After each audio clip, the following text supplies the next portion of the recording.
Lecture की शुरुआत करूंगा इंडिपेंडेंस डे की विशेष के साथ। सभी को मेरी तरफ से स्वतंत्रता दिवस की ढेर सारी बधाइयाँ।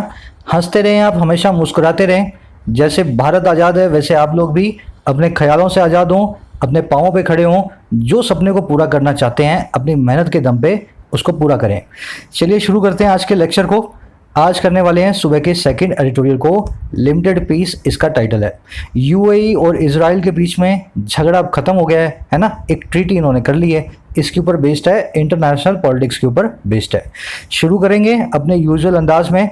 मैं बहुत सारे ग्रामर रूल्स वोकैबुलरी आपके साथ डिस्कस करूंगा और इस तरीके से इसको मैं ट्रांसलेट करूंगा कि आपकी कंप्लीट एग्जाम प्रिपरेशन आप मेरे साथ अगले आधे घंटे में कर सकते हो। फोकस्ड रहें, एक सिटिंग में पूरी वीडियो को देखें शुरू से लास्ट तक। चलिए आइए कुछ नया सीखते हैं।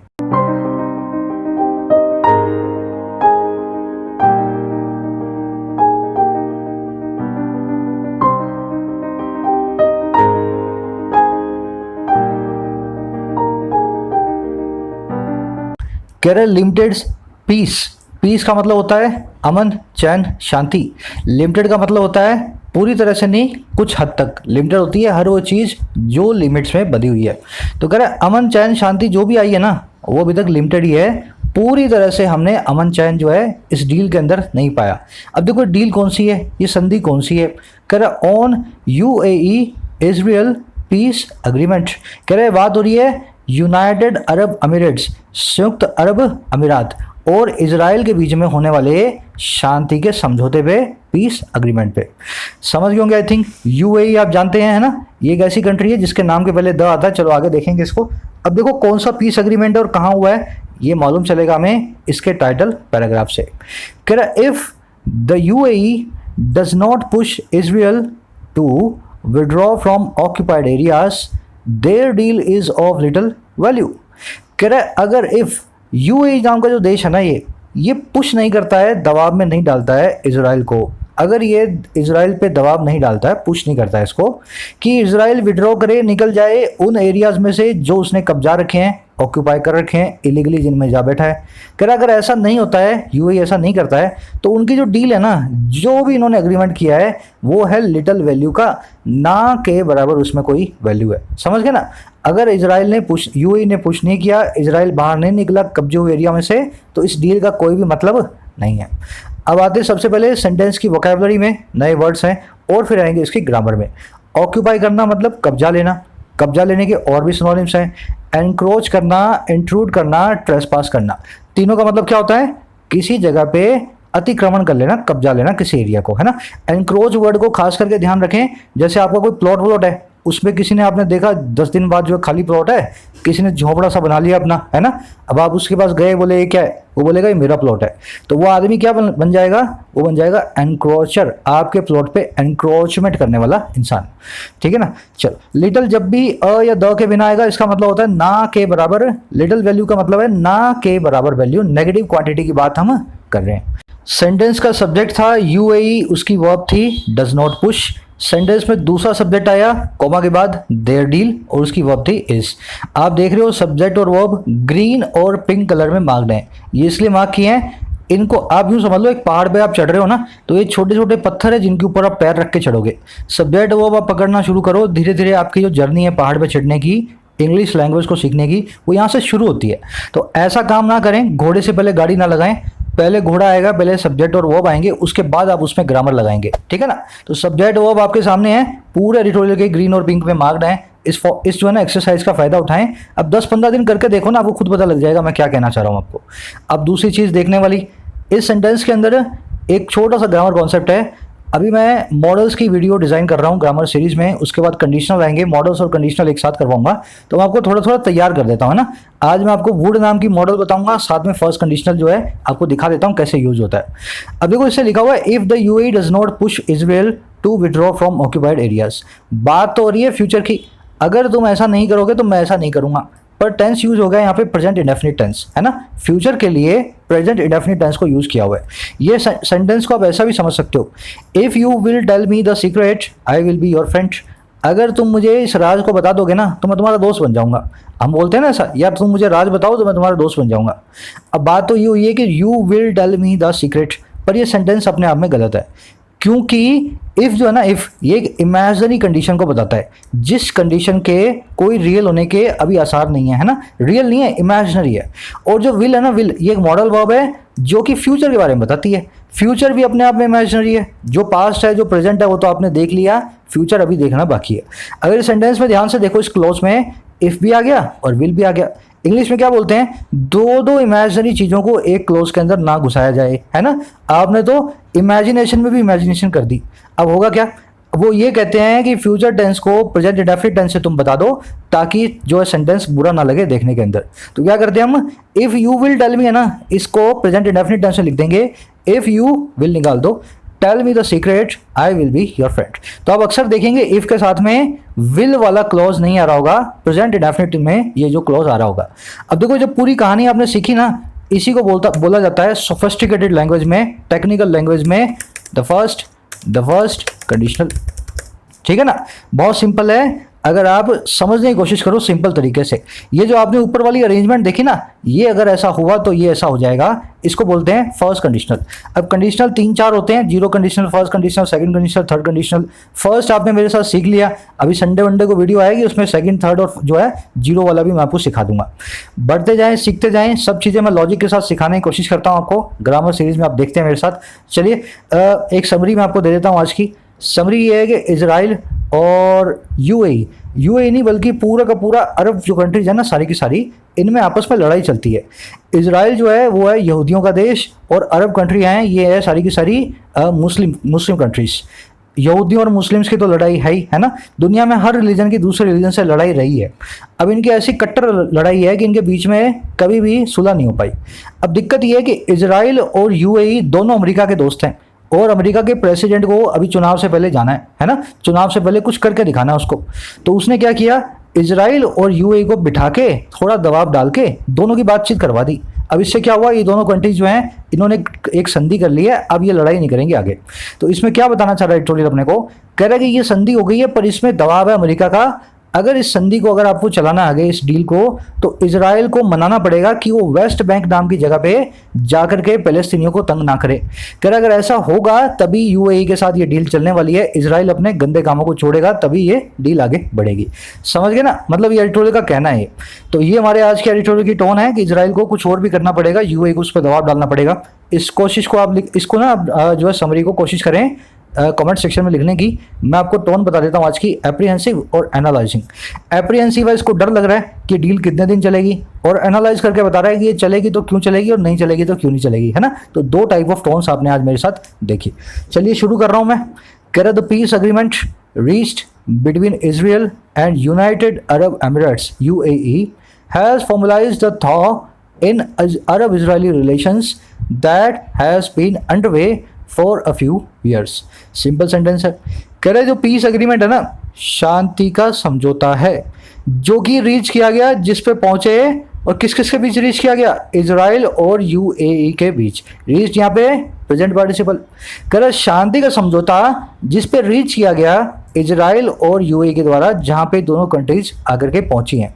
कह रहे इस एग्रीमेंट ने ना फॉर्मलाइज कर दिया है, आधिकारिक तौर पे ऑफिशियली बना दिया इसने उस थॉ को, उस रिश्तों में नरमाट को, उस रिश्तों में गर्मी को जो किसमें है, अरब और इजरायली रिलेशंस में है ना। अब इनके रिश्तों में थोड़ा सा थॉ आएगा, थोड़ी सी गर्माहट आएगी।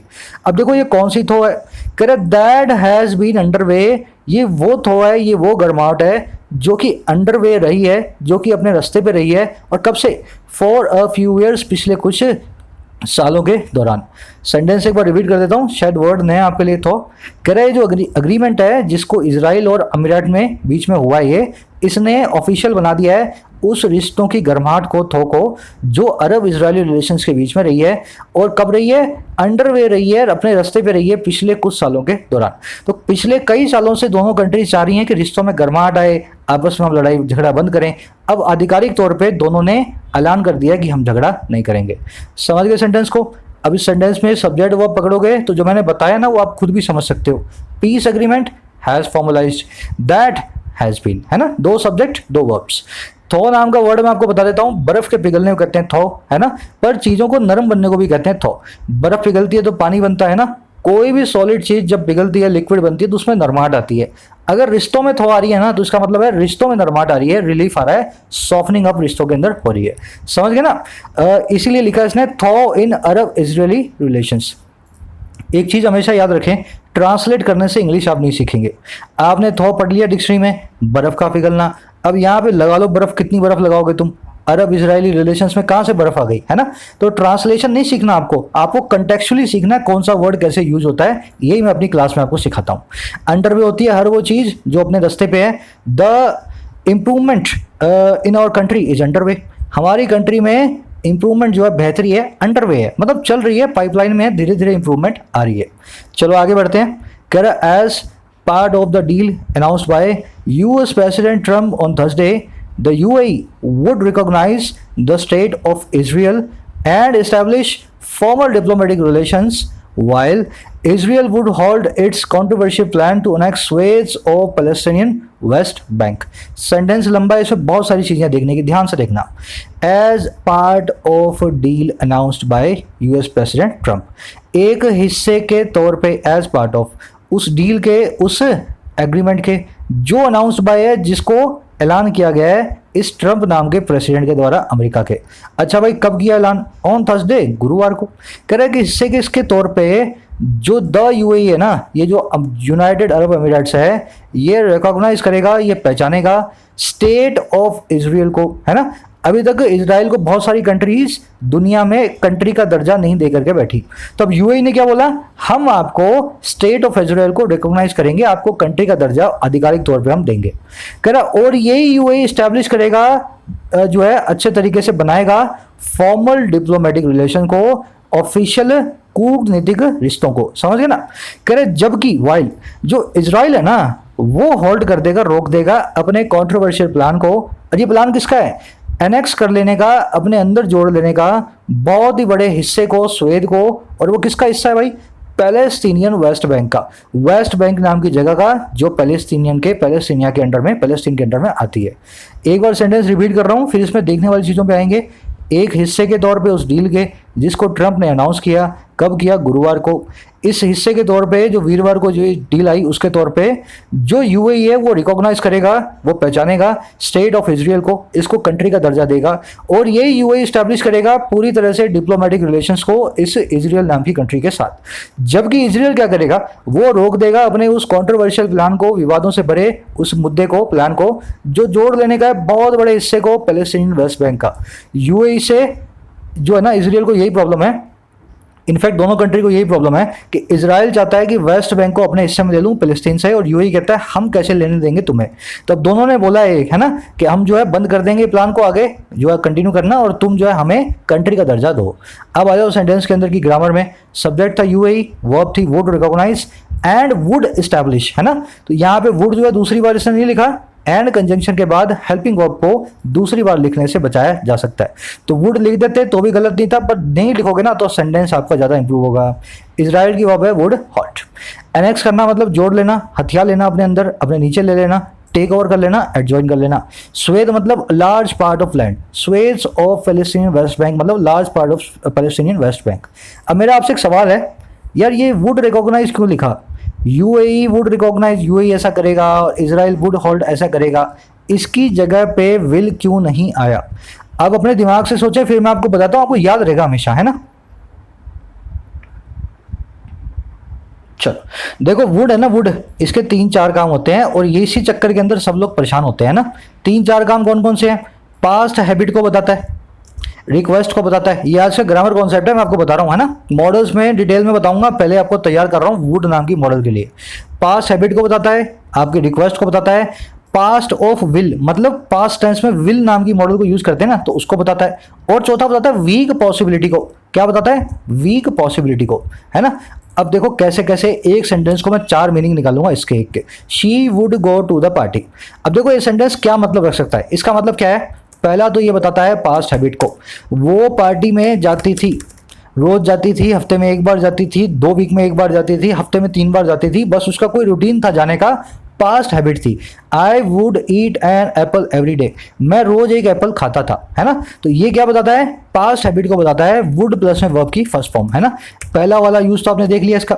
अब इसी सेंटेंस का एक और मतलब भी हो सकता है, वो क्या हो सकता है, वो पार्टी में जाएगी, वो पार्टी में जाएगी। और कैसे जाएगी, ज़्यादा उसकी पॉसिबिलिटी नहीं है, वीक सी पॉसिबिलिटी है उसकी, इनफैक्ट उसकी इंटेंशन है जाने की, है ना, पॉसिबिलिटी नहीं इंटेंशन है।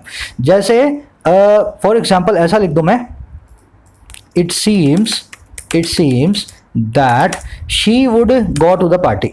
अब यहां से देखते ही आपको पता लग जाएगा कि वीक इंटेंशन की बात हो रही है, उसकी इच्छा है जाने की। अगर उसकी फुल इच्छा है, उसको फुल्ली उसका तैयार कर लिया, अपना माइंड बना लिया उसने फुल्ली फ्लैजेड वे में, तो वो लिखेगा will, she will go to the party. पर यहाँ पे विल ना लगा के मैं वुड लगा रहा हूं, इसका मतलब क्या है, उसकी इंटेंशन है जाने की, शायद वो ना भी जाए। अब तीसरा देखो, पास्ट ऑफ विल, मान लो ऐसा लिख दूं मैं, they told us that she will go to the party. ये सेंटेंस गलत हो जाएगा, क्योंकि मेन क्लॉज किस में है, पास्ट के अंदर। जब मेन क्लोज पास्ट में होता है, तब दैट कंजंक्शन के बाद विल को हम चेंज कर देते हैं वुड में, क्योंकि हम यहाँ पे विल का पास्ट फॉर्म यूज करना चाहते हैं, जो कि होता है वुड। यहाँ पे कैन का पास्ट फॉर्म होता तो यहाँ पे बना देते कुड, यहाँ पे मे लिखा होता तो उसका बना देते माइट, है ना। तो वुड का ये वाला यूज भी आपने देख लिया। अगर मेन क्लोज पास्ट में हो तो सबऑर्डिनेट क्लोज जो है उसको भी विल की जगह वुड में चेंज कर देना है, मे की जगह माइट में, कैन की जगह कुड में। वीक इंटेंशन देख ली, पास्ट ऑफ विल देख लिया। अब तीसरा देख लो, पास्ट हैबिट भी देख चुके आप शुरू में ना, I would eat an apple every day, मैं हर रोज एक एप्पल खाता था। चौथा होता है रिक्वेस्ट, इसमें वुड शुरू में आ जाएगा। कैसे आएगा, ये तो आपने सुना भी होगा, would you please help me, would you please help me, क्या तुम मेरी हेल्प करोगे। मतलब एक पोलाइट सी रिक्वेस्ट है आपसे, क्या आप मेरी हेल्प कर सकते हो, है ना। आप इसकी जगह कैन भी लिख सकते हो, आप इसकी जगह इसको निकाल दो, प्लीज हेल्प मी भी लिख दो, है ना। पर वो कहने का मतलब ये है, अपने को ऐसी रिक्वेस्ट करनी है जिसमें थोड़ा पोलाइटनेस हो। तो वुड अगर शुरू में आ जाए तो ये काम करता है। अब देख लो, बस इसके अलावा वुड कुछ और नहीं करता। लिख लेना, कहीं नोट कर लेना, एक एक करके सारी मॉडल्स बताऊंगा मैं 13 की 13 कैसे काम करती हैं। वुड आपको मैंने बता दी ना, तो बाकी की मॉडल्स आप मेरे साथ ग्रामर सीरीज में देखेंगे। चलो आगे बढ़ते हैं। इसीलिए यहाँ पे वुड आया है, क्योंकि यूएई रिकॉग्नाइज करने की इंटेंशन रखता है, शायद वो ना भी करे, शायद ये डील आगे परवान ना चढ़े। कह रहा it is a landmark agreement given that the UAE is only the third Arab country and the first in the gulf recognising Israel. कह रहा है ये एक लैंडमार्क अग्रीमेंट है। लैंडमार्क क्या होता है, मील का पत्थर। आप कहीं घूमने जा रहे हो तो रास्ते में आता है ना, जैसे मान लो जयपुर से अहमदाबाद जा रहे हो, तो अहमदाबाद लिखा हुआ आएगा 650, फिर थोड़े 2 घंटे बाद लिखा आएगा 550, तो मील का पत्थर होता है। तो कह रहा है ये एक मील के पत्थर वाली एग्रीमेंट है, बहुत ही इंपॉर्टेंट एग्रीमेंट है। कैसे, कह रहे गिवन, जो दिया गया देखते हुए, और किसको, वो ये बात की कि यूएई जो है ना वो महज तीसरी अरब कंट्री है और पहली कंट्री है गल्फ में जो रिकॉग्नाइज कर रही है इजराइल को, इजराइल नाम की कंट्री को अपनी मान्यता दे रही है। तो बहुत ही बड़ा एग्रीमेंट है। आज तक एक भी गल्फ कंट्री ने इजराइल को देश नहीं बोला है, आज यूएई ने पहली बार उसको बोल दिया है। अब इस सेंटेंस में देखने वाली चीजें, वर्ड देख लेना, रिकॉग्नाइज, लैंडमार्क आपको मैंने बता दिया है। अब मेरे को आपसे मैं एक चीज पूछता हूँ, यहाँ पे यूएई के आगे द लगा है ना, ऐसी बहुत सारी कंट्रीज हैं जिनके आगे द लगता है। क्या आप मुझे 5 ऐसी कंट्रीज के नाम और उनका रीजन बता सकते हो? 5 countries that take the before them, बड़ा कर देता हूं, 5 countries that take before the before them, है ना। ये इसलिए पूछ रहा हूं मैं तो बता ही दूंगा आपको, मेरे को तो याद है, कई बार बता भी चुका हूं, आपको भी तो रखना है ना याद। शायद पिछले 10-15 दिन में 2 बार बता चुका हूं मैं ना। 5 कंट्रीज बताएं जिनके आगे द आता है, और साथ में विद रीजन। क्यों आ रहा है भाई, ऐसे कैसे द आ रहा है इनके आगे। ऐसी 3 सिटीज भी हैं, अगर कोई ज्यादा जिसने नोट्स बनाए अच्छे, 3 सिटीज विद द बिफोर दम, 3 सिटीज भी दुनिया में ऐसी है जिनके आगे, नाम के आगे द आता है, बता चुका हूं मैं। चलो आगे बढ़ते हैं। करा it could pave the way for region's Sunni Arab kingdoms and the Jewish majority Israel, enhancing regional cooperation against their common foe Shia Iran. कह रहे ये पेव कर सकता है रस्ते को, पेव द वे का मतलब है रास्ता साफ करना। कह रहे रस्ते को क्लियर कर सकता है, पाथ को पेव द वे फॉर कर सकता है, किसके लिए, इस रीजन के, इस यूएई के सुन्नी अरब किंगडम्स के। शायद यूएई में 7 किंगडम्स है ना, अबू धाबी, दुबई, ऐसे करके 7 किंगडम्स है। तो कह रहे रास्ता साफ कर देगा ये इस रीजन के सुन्नी अरब किंगडम्स के लिए, जो कि सबके सब सुन्नी हैं, और इस जूइश मेजॉरिटी इजराइल स्टेट के लिए। और कैसे साफ करेगा भाई रास्ते को, इन्हांस करते हुए, बढ़ाते हुए रीजनल कोऑपरेशन को, रीजनल सहयोग को, उनके कॉमन दुश्मन के खिलाफ, कॉमन फो के खिलाफ जो कि कौन है, शिया मेजोरिटी ईरान। आपको पता है मुस्लिम्स में झगड़ा होता है शिया और सुन्नीस का, ये सबके सब यूएई वाले हैं सुन्नी, ईरान है शिया। तो अब शिया से यूएई को भी प्रॉब्लम है और इसराइल को भी प्रॉब्लम है, तो खैर अब दोनों तो आपस में मिल जाएंगे और ईरान के खिलाफ ये साजिश किया करेंगे मिल करके। समझ गए सेंटेंस को। कुड यहाँ पे पेव द वे फॉर का मतलब होता है क्लियर द पाथ फॉर, रास्ता साफ करना, पेव द वे फॉर करना। इनहैंसिंग यहाँ पे प्रेजेंट पार्टिसिपल साइमल्टेनियस एक्शन है, जब ये रास्ता पेव कर रहा होगा ना, जब ये रास्ता साफ कर रहा होगा उसी वक्त ये इनहैंस भी कर रहा होगा रीजनल कोऑपरेशन को। दो एक्शंस जब एक साथ जो है ना साइमल्टेनियसली होते हैं, एक एक्शन को हम वर्ब के आईएनजी फॉर्म से बता देते हैं, दूसरे एक्शन को हम मेन वर्ब बना देते हैं।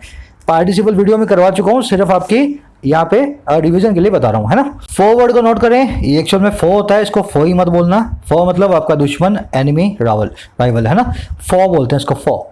ये इजराइल को है ना इंग्लिश में बोला जाता है इजराइल, है ना, इजराइल, और इसको हिंदी में बोलते हैं इजराइल। वैसे इंग्लिश में भी कुछ कंट्रियाँ इसको इजराइल बोलती है, पर इजराइल खुद को इजराइल बोलता है, तो इसका सही नाम जो है इजराइल के हिसाब से वो इजराइल होना चाहिए, तो मैं इसको इजराइल प्रोनाउंस कर रहा हूँ, जो कि इसका नाम एक्चुअल में है।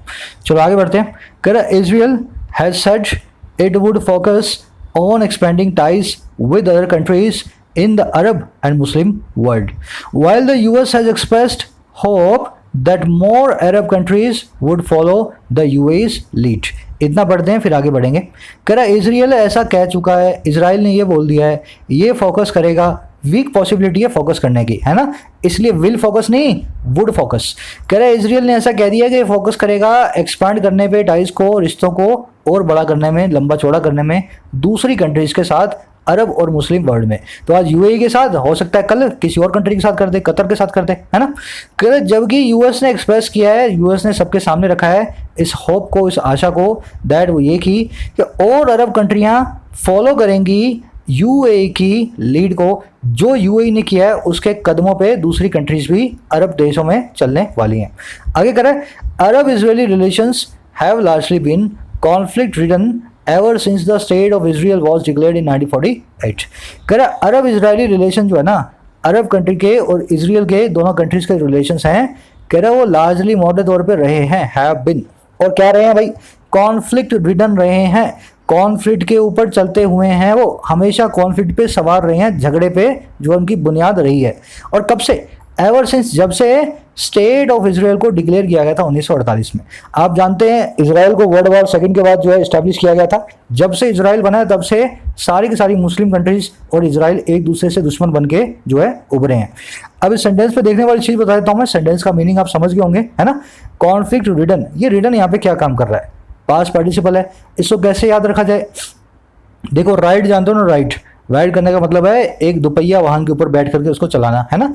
किसी चीज के ऊपर बैठ जाओगे ना तो उसको चलाओगे तो दैट इज कॉल्ड राइडिंग।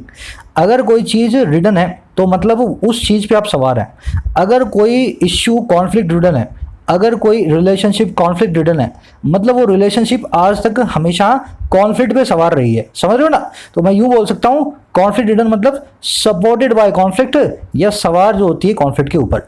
मान लो मैं आपको एग्जांपल दूं, the controversy ridden political career of the seasoned politician came to an end. इसका मतलब क्या होगा, इस सीजन पॉलिटिशियन का करियर जो है, सियासी करियर जो है, political career came to an end हो गया, इनकी मौत हो गई है, इन्होंने करियर अपना बंद कर दिया है अब। और ये कौन सा करियर था, जो कि कंट्रोवर्सी रिडन था, पूरे करियर में कंट्रोवर्सी के ऊपर ही सवार रहे हैं, है ना। सारा करियर इनका कंट्रोवर्सी के ऊपर चला है। इन वर्ड्स को नोट करें, इनको एक बार प्रीफिक्स सफिक्स आप देख लेंगे ना, अब कॉन्फ्लिक्ट की जगह कंट्रोवर्सी लग जाए, कुछ भी लग जाए, आप उसका देखते मतलब बता देंगे। यहाँ पे वुड इसलिए आया क्योंकि मेन क्लॉज पास्ट में था।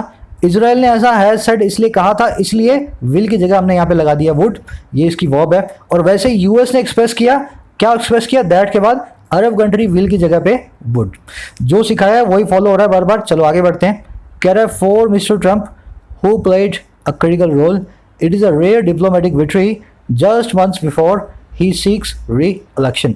कह रहा है ट्रम्प साहब के लिए जिन्होंने प्ले किया एक बहुत ही क्रिटिकल रोल को, एक बहुत ही गंभीर भूमिका को, कह रहा है एक ये रेयर डिप्लोमेटिक विक्ट्री है उनके लिए, एक रेयर, एक विल्ली ही डिप्लोमेटिक कूटनीतिक जीत है ना, जो कभी कभी आती है उनके लिए ऐसी जीत। और कब आई है, बिल्कुल महीनों पहले, जब वो सीख करता है, कोशिश करता है री इलेक्शन की, फिर से री इलेक्ट होने की, फिर से राष्ट्रपति बनने की। तो ट्रम्प साहब के लिए बहुत ही बड़ी जीत है और कभी कभी ऐसी जीत इनको मिलती है। मेरा आपसे सवाल है, ट्रम्प के लिए हु लगाया, ट्रम्प के लिए यहाँ पे दैट क्यों नहीं लगाया? ट्रम्प के लिए हु लगाया गया, ट्रम्प के लिए यहाँ पे दैट क्यों नहीं लगाया? आप अपने आप से करें सवाल, मैं तो आपको जवाब दूंगा ही अभी, पहले खुद से पूछे ट्रम्प के लिए यहाँ पे दैट क्यों नहीं लगाया गया, हु क्यों लगाया गया? चलो, प्रोनाउन में सिर्फ एक वीडियो बची है रिलेटिव प्रोनाउंस की, लास्ट वीडियो मैंने डाली थी प्रोनाउन पार्ट 3, पार्ट 4 आएगा मॉडल्स के बाद। जब दैट लगाना होगा उसका मतलब होगा किसी चीज़ को आप स्पेसिफाई कर रहे हो। अगर दुनिया में 20, 25, 50 ट्रम्प होते, अलग अलग कंट्रीज के प्रेसिडेंट होते, तो मैं दैट लगा के बताता हम अमेरिका वाले ट्रम्प की बात कर रहे हैं। पर हर वो चीज़ जो अपने आप में यूनिक है उसके लिए कभी भी हम दैट नहीं लगाते हैं। अगर वो इंसान है तो हु लगा देंगे, अगर वो जानवर है तो विच लगा देंगे। ठीक है ना, सीधा सा फॉर्मूला। चलो आगे बढ़ते हैं। करा his other foreign policy bets Iran, North Korea और अफगानिस्तान वर ईदर डिजास्टर्स और इनकंक्लूसिव। कह रहा उसकी जो दूसरी फॉरेन पॉलिसी की जो बेट्स थी ना, फॉरेन पॉलिसी आप जानते हैं विदेश नीति, बेट होती है आपका दावा, आपको किसी काम के अंदर आप जो है ना दावा ठोकते हो, बेट करते हो, है ना, कोशिश करते हो किसी काम को करने की। कह रहा उसकी जो दूसरी फॉरेन पॉलिसी की जो बेट्स थी, जो कोशिशें थी विदेश नीति की, ईरान की बात करो, चाहे नॉर्थ कोरिया की बात करो, चाहे अफगानिस्तान की बात करो, कह रहे सब की सब थी या तो डिजास्टर्स, या तो विनाशकारी, और या रही है इनकंक्लूसिव, जिसका कोई कंक्लूजन, कोई एंड आज तक निकला ही नहीं। समझ गए ना, या तो खराब हो गई या इनका आज भी कंक्लूजन निकलना बाकी है। अब देखो डिजास्टर्स और इनकंक्लूसिव वर्ड अच्छे वर्ड हैं। जो चीज़ में डिजास्टर हो that thing would be called disasters. इसको डिवास्टेटिंग भी बोल सकते हैं, डेट्रीमेंटल भी बोल सकते हैं। इनकंक्लूसिव को आप ऐसा बोलते हैं जिसमें कंक्लूजन ना हो, तो ये इनकम्प्लीट हो जाएगी, अनसेटल्ड हो जाएगी। और इसके लिए एक ईडीएम है बहुत अच्छी, up in the air. Up in the air, ऐसी चीज जो इनकंक्लूसिव हो that is called up in the air. ये एक बहुत अच्छी मूवी भी है, up in the air, Oscar winning movie है, 2008 या 2007 की एनिमेटेड मूवी है, जरूर देखना। इस मूवी को जरूर देखना, मिस मत करना, हिंदी में देख लेना चाहिए। चलो आगे बढ़ते हैं। कह रहा है but in the case of Israel and the UAE both allies of the US quiet diplomacy worked. कह रहा लेकिन केस में इसराइल और यूएई के दोनों जो अलाइज हैं, जो फ्रेंड हैं, अलाइज मतलब दोस्त हैं अमेरिका के, कह रहा है जो क्वाइट डिप्लोमेसी है ना ये वर्क कर गई। क्वाइट का मतलब क्या है? शांत। कह रहे इन दोनों के केस में शांत तरीके से की हुई कूटनीति जो है उसने सही तरीके से काम कर दिखाया। सब्जेक्ट था क्वाइट डिप्लोमेसी, वर्क थी इसकी वर्कड। कह रहा the US had arranged several meetings between Israeli and Emirati officials last year, which probably laid the foundation for the agreement. कह रहा अमेरिका ने, यूएस ने, कह रहा हैड अरेंज किया था बहुत सारी मीटिंग्स को इजरायली और अमेरिकी ऑफिशियल्स के बीच में, है ना। कब? लास्ट ईयर, पिछले साल। जिन्होंने इन मीटिंग्स नहीं, जिन्होंने प्रोबेबली मोटे तौर पे प्रोबेबली ले किया फाउंडेशन को, आधार को तैयार किया इस अग्रीमेंट के। तो कह रहे जब यूएस ने ये काम किया था इनकी मीटिंग करवाने का, शायद इसी से ही ये एग्रीमेंट तैयार हुआ है। चलो आगे बढ़े अगले सेंटेंस की तरफ। अगला पैराग्राफ आ गया अपने पास। कह रहा while the deal has the potential to change Arab Israeli relations for good, it also shows how the Arab countries are gradually decoupling themselves from the Palestinian question. कह रहा है जहाँ पे जो डील है ना उसमें पोटेंशियल है, ताकत है। पोटेंशियल होने का मतलब क्या है? आप में ताकत होना। कह रहा है जहाँ इस डील में ताकत है बदल देने की अरब इजरायली रिलेशंस को फॉर गुड। फॉर गुड एक फ्रेज होता है, इसका मतलब होता है हमेशा के लिए या बहुत ही लंबे वक्त के लिए। जहां इसमें ताकत है इनके रिश्तों को बदल देने की लंबे वक्त के लिए, फॉर गुड, परमानेंटली। कह रहे साथ ही ये शो करता है, इट ऑल्सो शोज, और क्या शो करती है? कैसे अरब कंट्रियां धीरे धीरे डी कपल हो रही हैं, जुगलबंदी से अलग हो रही हैं, अपने आप को अलग कर रही हैं, डी कपलिंग देमसेल्व्स। और कहाँ से? पैलेस्टीनियन क्वेश्चन से, पैलेस्तीनिया के सवाल से। देखो पैलेस्टीन एक कंट्री है जिससे अरब देशों को बहुत प्यार है और इजराइल इस कंट्री को बहुत परेशान करता है। दोनों के बीच में एक वॉर भी हो चुकी है। पास्ट में उस वॉर को हम शायद बोलते हैं 6 डे वॉर, अगर मेरे को उसका नाम सही से याद है तो पैलेस्टीन और इजराइल की दुश्मनी चलती है और ये इसके इजराइल जो है ना पैलेस्टीन के कई हिस्सों को कब्जाने की कोशिश करता है। अब अरब कंट्रियाँ क्या कर रही हैं? धीरे धीरे पैलेस्तीन से हमदर्दी दिखाना बंद कर रही हैं और इजराइल से दोस्ती कर रही हैं। तो कह रहा है यही कह रहा है कि इस डील ने ये रिलेशंस तो अच्छे बना दिए हैं, साथ ही साथ ये भी बता दिया है कैसे अरब कंट्रियां अपने आप को अलग कर रही हैं पैलेस्टीन के क्वेश्चन से, धीरे धीरे पैलेस्टीन को अपने हाल पे छोड़ रही हैं। अब सेंटेंस पे देखने वाले वर्ड्स देख लेना। फॉर गुड इज फ्रेज, इसका मतलब होता है for ever, permanently, for keeps, for लंबे वक्त तक, जब जब जब कोई चीज़ बहुत लंबे वक्त तक होती है तब वो बोलते हैं फॉर गुड। अच्छा, डी कपल करना मतलब, देखो कपल मतलब किसी के साथ जुगलबंदी करना, कपल बन जाना। डी कपल मतलब किसी के साथ आप कपल थे, आप उससे अलग हो रहे हो। डी कपलिंग मतलब सेपरेशन, सेग्रीगेशन और डिसएसोसिएशन, किसी से अलग होना। हाउ पे एक छोटा सा ग्रामर कॉन्सेप्ट है, मैंने इसको शायद करवाया होगा पहले, आई थिंक मैंने करवाया भी होगा, है ना। कोशिश करें इन 6 सेंटेंस में 1 2 3 4 5 6 कौन सा सही लग रहा है आपको, है ना, और कौन सा गलत लग रहा है। हाउ और व्हाट नाम के 2 मैंने वर्ड्स को यूज़ किया है, आप मुझे बताएंगे कहाँ पे मैंने इनको सही यूज़ किया है, कहाँ पे मैंने इनको गलत यूज़ किया है।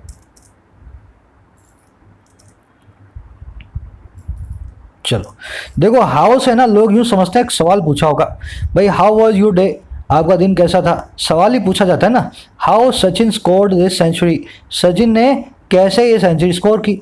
अब देखो, जहाँ जहाँ सवाल पूछा होगा जाएगा इंट्रोगेटिव सेंटेंस बनेगा, लास्ट में उससे क्या आएगा, ये बड़ा सा क्वेश्चन मार्क। जैसे आपको क्वेश्चन मार्क दिखे, आपको हाउ व्हाट वाई दिख जाए, आपको करना क्या है, सेंटेंस में इन्वर्जन कर देना है। क्वेश्चन वाले जो सेंटेंस होते हैं ना, जो इंट्रोगेटिव सेंटेंस होते हैं, इनमें हेल्पिंग वर्ब हमेशा सब्जेक्ट से पहले आती है। अब देखो, how Sachin score this century, एक सवाल है, सचिन ने ये सेंचुरी कैसे स्कोर की, है ना, उसने किस तरह से सेंचुरी को स्कोर किया। अब मैंने दिक्कत क्या की, सचिन के बाद स्कोर लिख दिया, मेन वर्ब आ गई जो है अपने सब्जेक्ट के बाद, हेल्पिंग वर्ब इस सेंटेंस के अंदर आएगी नहीं क्योंकि पास्ट इंडेफिनिट है। पर ये सेंटेंस में हेल्पिंग वर्ब एक्चुअल में हाउ से बाद में और सचिन से पहले आनी चाहिए। तो मुझे क्या करना है, पास्ट इंडेफिनिट टेंस की हेल्पिंग वर्ब को बाहर निकाल लेना है, जो कि छुपी होती है, जिसको बोलते हैं डिड। हाउ डिड सचिन, अब स्कोर्ड का बन जाएगा स्कोर दिस सेंचुरी। समझ गए ना। तो हाउ ऐसे काम करता है, जब भी हाउ आ जाए लास्ट में क्वेश्चन मार्क हो, सेंटेंस में इन्वर्जन हो जाएगा, सेंटेंस की हेल्पिंग वर्ब सेंटेंस के सब्जेक्ट से पहले आ जाएगी। अब देखो, यहां से होती है कंफ्यूजन शुरू, इतना तो आप लोग जानते होंगे, बहुत लोगों ने पढ़ा भी होगा। अगला सेंटेंस देखो, I can not believe how Sachin scored this century. अब आप क्या करोगे, हाउ देखोगे और सचिन से पहले डिड को फिर उठा के ले आओगे। अब यहां से डिड उठाओगे और सचिन से पहले ला के रख दोगे। I can not believe how did Sachin score this century, मैं बिलीव नहीं कर पा रहा हूं कैसे सचिन ने स्कोर किया सेंचुरी को। अब ध्यान रखना, इस सेंटेंस के लास्ट में ना तो क्वेश्चन मार्क आएगा, ठीक है ना, दूसरा हाउ आ रहा है सेंटेंस के बीच में, तो ना ये क्वेश्चन को कर रहा है, ये कह रहा है मैं बिलीव नहीं कर सकता सचिन ने कैसे सेंचुरी स्कोर की है। सवाल नहीं पूछ रहा, कह रहा जिस तरीके से सचिन ने सेंचुरी स्कोर की है मैं उस तरीके को बिलीव नहीं कर पा रहा हूं। इस सेंटेंस में इन्वर्जन नहीं होगा मेरे भाई, यहाँ पे डिड फिड मत लगाना बीच में, इस सेंटेंस से बिल्कुल सीधा चलेगा, how Sachin scored this century. समझ गए ना। हाउ जब बीच में आएगा तो ये कंजंक्शन का काम कर रहा होता है, ये इंट्रोगेटिव सेंटेंस को नहीं बना रहा होता, इसके लास्ट में इंट्रोगेटिव मार्क भी नहीं आएगा, क्वेश्चन मार्क, है ना। इस केस के अंदर ये इन्वर्जन करके मत आ जाना, यहाँ पे सेंटेंस जैसे चल रहा है वैसे चलने दो। वैसे ही how he made this new world record, उसने कैसे नया वर्ड रिकॉर्ड बना दिया। लास्ट में क्या देख रहे हो, क्वेश्चन मार्क। हाउ कहाँ पे आ रहा है, शुरू में। सेंटेंस में क्या होगा, इन्वर्जन होगा। ही मेड की जगह क्या आएगा, did he make, how did he make this new world record. अगला देखो, how did he make this new world record is astonishing, कैसे उसने नया वर्ल्ड रिकॉर्ड बना दिया, ये बात ही अपने आप में एस्टॉनिशिंग है ना। सवाल नहीं पूछा जा रहा है यहाँ पे, तो डिड फिड नहीं आएगा यहाँ पे, यहाँ आएगा how he made this new world record is astonishing. ये पूरा का पूरा एक क्लोज है, how he made this new world record, ये अपने आप में क्लोज है, इसको इंट्रोगेटिव या इन्वर्जन वाला नहीं बनाना। बस यही काम हम व्हाट के साथ में करते हैं। What is your problem, is आएगा सब्जेक्ट से पहले, व्हाट इज योर प्रॉब्लम, क्योंकि लास्ट में क्वेश्चन मार्क आ रहा है। लेकिन व्हाट को मैं बीच में ले आऊं रिलेटिव प्रोनाउन बना के, I do not know what is your problem, तो कैसे लिखूंगा, I do not know what your problem is, last में डॉट, कोई भी क्वेश्चन मार्क नहीं। समझ गए ना। इसको अगर शुरू में लगा दूंगा व्हाट के बाद तो इन्वर्जन हो जाएगा ना, पर व्हाट तो बीच में आ रहा है रिलेटिव प्रोनाउन बन के। जब व्हाट और हाउ बीच में आते हैं, सेंटेंस में इन्वर्जन नहीं करना होता, हेल्पिंग वर्ब को या मेन वर्ब को सेंटेंस के सब्जेक्ट के बाद सीधे सीधे लिख दो। आगे बढ़ेंगे, आज का क्विज मैं आपको दिखा देता हूं, ये आपका आज का क्विज है ना। 2 आपने ग्रामर कॉन्सेप्ट मेरे साथ सीखे, वुड पे और हाउ पे। इन्हीं वुड, हाउ और व्हाट के ऊपर इन तीनों क्वेश्चंस को आप सॉल्व करेंगे। अच्छे क्वेश्चंस हैं, है ना। और ये देख लेना, अच्छे क्वेश्चंस हैं, इनको यूं हल्के में मत लेना कि सर ने बोला है सिंपल से क्वेश्चन होंगे। अच्छे लेवल के हैं, कोशिश करना और कमेंट सेक्शन में डालना, मेरे आंसर्स मिल जाएंगे आपको कमेंट्स में। चलिए आगे बढ़ते हैं, जस्ट अ मिनट। कह रहे UAE offered full diplomatic recognition in return for Israel's suspension of a planned annexation, not for any relaxation for the actual occupation. UAE ने ऑफर कर दिया पूरी तरह से डिप्लोमेटिक रिकॉग्निशन रिटर्न फॉर में, बदले में इजराइल के सस्पेंशन के प्लान्ड अनेक्सेशन को। देखो, प्लान्ड अनेक्सेशन का मतलब है इजराइल प्लानिंग करता है कि 2021 में ये वाला हिस्सा कब्जाना है फिलिस्तीन का, तो कह रहे यूएई ने ऑफर किया ना अपने डिप्लोमेटिक रिकॉग्निशन को इस प्लान्ड अनेक्सेशन के बदले। अब आप प्लानिंग करनी बंद करोगे, फ्यूचर के अंदर कोई ऐसी प्लानिंग नहीं करोगे। इजराइल से ऐसा बोला उसने। कह रहा लेकिन नहीं किसी भी रिलैक्सेशन छूट के लिए जो एक्चुअल ऑक्यूपेशन में है। तो जो इजराइल ने कब्जा लिया उसके बारे में यूएई है चुप। कह रहा है तुमने जो कब्जा लिया उससे मुझे कुछ नहीं लेना, आगे से तुम कब्जा जो है फिलिस्तीन में जाकर के नहीं करोगे। तो ऐसा यूएई ने किया। इन रिटर्न फॉर को आप इन एक्सचेंज फॉर भी लिखते हैं, इसका मतलब होता है बदले में किसी काम के। I got this smartphone in exchange for an old TV, है ना, मुझे स्मार्टफोन मिला बदले में एक ओल्ड टेलीविजन के, है ना, इन एक्सचेंज फॉर या इन रिटर्न फॉर। कह रहा as prime minister Netanyahu said Israel made peace with an Arab country without our returning to the 1967 borders। कह रहे जैसा कि इन प्राइम मिनिस्टर साहब नेतन्याहू ने भी कह दिया, इजराइल ने मेक किया पीस को, इजराइल ने शांति का जो है डंका बजाया, इजराइल ने संधि कर ली है अरब कंट्री के साथ में बिना रिटर्न किए इसके 1967 के बॉर्डर्स में। तो कह रहा है उसने भी यही बोला इजराइल वाले ने कि हम 67 के बॉर्डर पे फिर नहीं जाएंगे, अब 2020 में जो हमारा बॉर्डर है ना उसके हिसाब से हमने मेक पीस की है, उसी के हिसाब से संधि हुई है। मेक पीस करने को बोलते हैं बैरी द हैचेट, किसी से झगड़ा करने को बोलते हैं टेक अप द हैचेट। दो इडियम्स अपने पास। बैरी का मतलब होता है गाड़ देना, हैचेट का मतलब होता है कुल्हाड़ी, टेकअप का मतलब होता है हाथ में ले लेना, हैचेट का मतलब होता है कुल्हाड़ी। तो कुल्हाड़ी हाथ में ले रहे हो तो दुश्मनी मोल ले रहे हो, कुल्हाड़ी को दबा रहे हो, गाड़ रहे हो, तो किसी से मेक पीस कर रहे हो।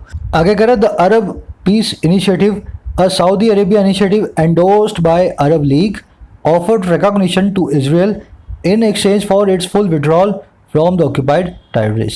कह रहा अरब का जो पीस इनिशिएटिव है ना, जो अरब का शांति के लिए एक पहला कदम है, और ये एक ऐसा सऊदी अरेबिया का इनिशिएटिव भी है जिसको एंडोर्स किया गया अरब लीग के द्वारा।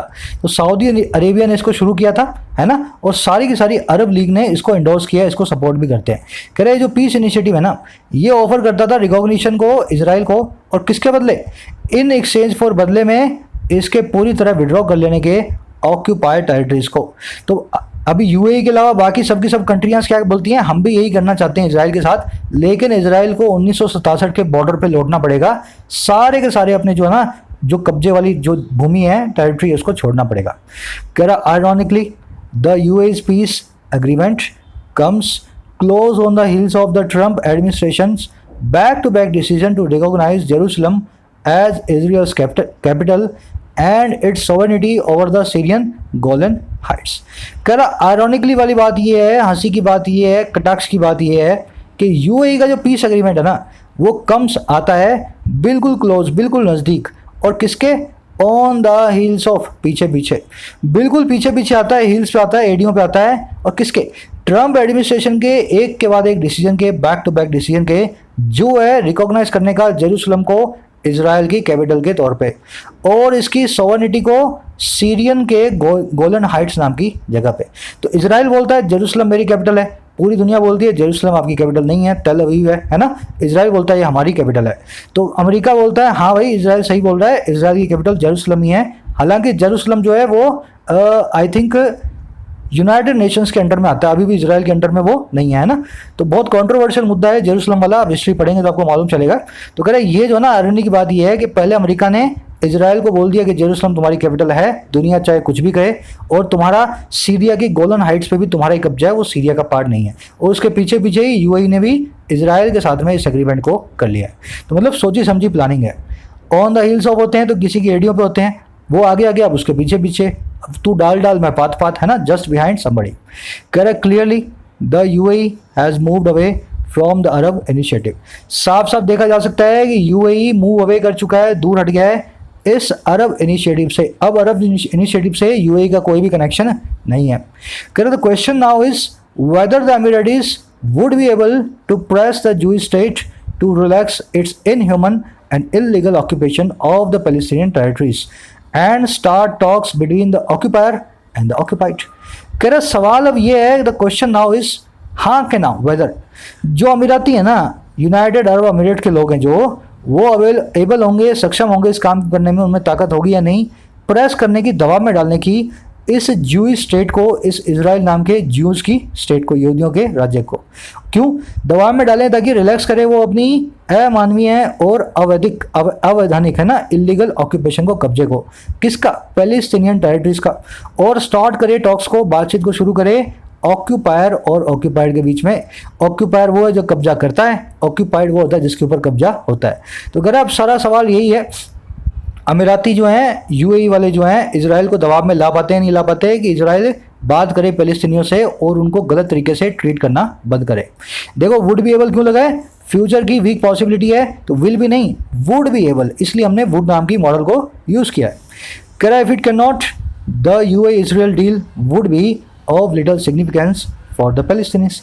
कह रहा है अगर ये नहीं कर सकता है, ये जो ऊपर वाला काम है प्रेस करने का, ये नहीं कर सकता है, इफ इट कैन नॉट, तो ये जो यूएई इजराइल डील है ना, जो ये जो इन दोनों की आपस की समझौता है, वुड बी, ये होगा बिना लिटल सिग्निफिकेंस का, कोई भी इसकी सिग्निफिकेंस नहीं होगी, कोई भी इसका मतलब नहीं होगा। और किन के लिए? फॉर द पैलेस्टीनियंस, पैलेस्टीनियन के लोगों के लिए। फिर से वुड लगा है क्योंकि अभी आगे की बात हो रही है, फ्यूचर पॉसिबिलिटी है और वीक पॉसिबिलिटी है, विल की जगह पे वुड को हमने यूज किया है। कह रहा the Palestinian leadership on its part should understand the emerging reality in West Asia। अब पैलेस्टीनिया की बात कर रहा है, कह रहा है पैलेस्टीनिया की लीडरशिप को भी on its part अपनी तरफ से should understand, मानना ही पड़ेगा, समझना ही पड़ेगा इमर्ज होती हुई रियलिटी को, नई हकीकत को जो सबके सामने निकल के आ रही है वेस्ट एशिया के अंदर। अब क्या हकीकत है? कह रहा है the Arab Israel conflict is coming to a close but the Palestine Israel conflict is to continue without any respite. कह रहा है कि अरब इजराइल का कॉन्फ्लिक्ट जो है वो कम हो रहा है, कमिंग टू ए क्लोज हो रहा है, खत्म होने वाला है, लेकिन पैलेस्टीन और इजराइल का जो कॉन्फ्लिक्ट है वो इज टू, वो रहने वाला है, is to M2R2, is to M2R2 देखा आपने मेरे साथ है ना, वो रहने वाला है, कंटिन्यू होने वाला है बिना किसी रिस्पाइट के, बिना किसी रिलैक्सेशन के। लास्ट वाला सेंटेंस मैं समझा देता हूँ, फिर इसमें कॉन्सेप्ट है वो आपको मैं एक वीडियो बताऊंगा, वहाँ से आप देख के सीख सकते हैं। पैलेस्टीनियन लीडरशिप को खुद को समझना पड़ेगा इस चीज़ को, जो नई रियलिटी है, हकीकत है वेस्ट एशिया की। इन दोनों कंट्रीज़ के बीच में, अरब और इजराइल के बीच में कॉन्फ्लिक्ट जो है वो ख़त्म होने की कगार पे है, और इजराइल को अकेले से, पैलेस्टीन को अकेले ही अरब जो है ना इजराइल से इस कॉन्फ्लिक्ट को आगे बढ़ाना पड़ेगा। अब कोई भी अरब कंट्री उसकी तरफ आने वाली नहीं है फ्यूचर के अंदर। तो the conflict is to continue without any relaxation, respite या रिलीफ। अब देख लेना इज टू M2R2 क्या होता है। देखो इसकी वीडियो है, मैं यहाँ डाल देता हूँ, सीख सकते हो तो वहाँ से सीख लेना। अगर शॉर्ट फॉर्म में सीखना है तो इनके बीच में गोइंग लगा दो। Conflict is going to, I am going to, we are going to, है ना। तो इस तरीके से आप समझ पाओगे इज टू M2R2 को कैसे ट्रांसलेट किया जाए हिंदी में। अच्छा, और इसमें देखने वाला क्या है, इमर्ज होती हुई मतलब उभरती हुई, अशरिन होती हुई, डेवलप होती हुई, सरफेस होती हुई, राइज होती हुई, अपीयर होती हुई, है ना। सब के सब इमर्जिंग के सिनोनिम्स हैं। रिस्पाइट होता है छोटा सा रिलीफ, हल्का सा रिलीफ, टेम्परेरी रिलीफ, रिप्रीव बोल दो, रिलैक्सेशन बोल दो, ब्रीदर बोल दो। आज का एडिटोरियल ये वास्तव में बहुत इंटरेस्टिंग होते हैं इंटरनेशनल रिलेशंस के ऊपर। थोड़ा सा आप इनको पढ़ेंगे ना 2-4 बार ऐसे एडिटोरियल्स को, तो आपको पता लगेगा इंटरनेशनली कैसी वर्ड पॉलिटिक्स चलती है। इनको भी आपको पढ़ना चाहिए आपके समझ के दायरे को बड़ा करने के लिए। हिंदुस्तान के बाहर भी आपको पता होना चाहिए ना क्या चल रहा है दुनिया भर में, और इनको पढ़ने से आपका दूसरे कंट्रीज से जो रिलेटेड वोकैबुलरी है, उनसे रिलेटेड जो सिचुएशंस हैं, वैसी वोकैबुलरी आप इनकाउंटर करते हैं। तो ज़रूर से इसके नोट्स बना लें वोकैबुलरी के आज के, फटाफट से अपने क्विज को सॉल्व करें। क्विज में आपको फिर से दिखा देता हूँ, इसका स्क्रीनशॉट लेकर के आज वाले कॉन्सेप्ट के ऊपर बेस्ड है ना। स्क्रीनशॉट ले लें इसका और डालें कमेंट सेक्शन में, मेरे आंसर्स आपको मिल जाएंगे। Please give the video a thumbs up and a share on your social media platforms. Subscribe to the channel if you haven't already. Subscribe करें, रोज़ आपको सब्सक्राइब करने से फटाफट नोटिफिकेशंस मिल जाते हैं। तब तक के लिए साइनिंग आउट।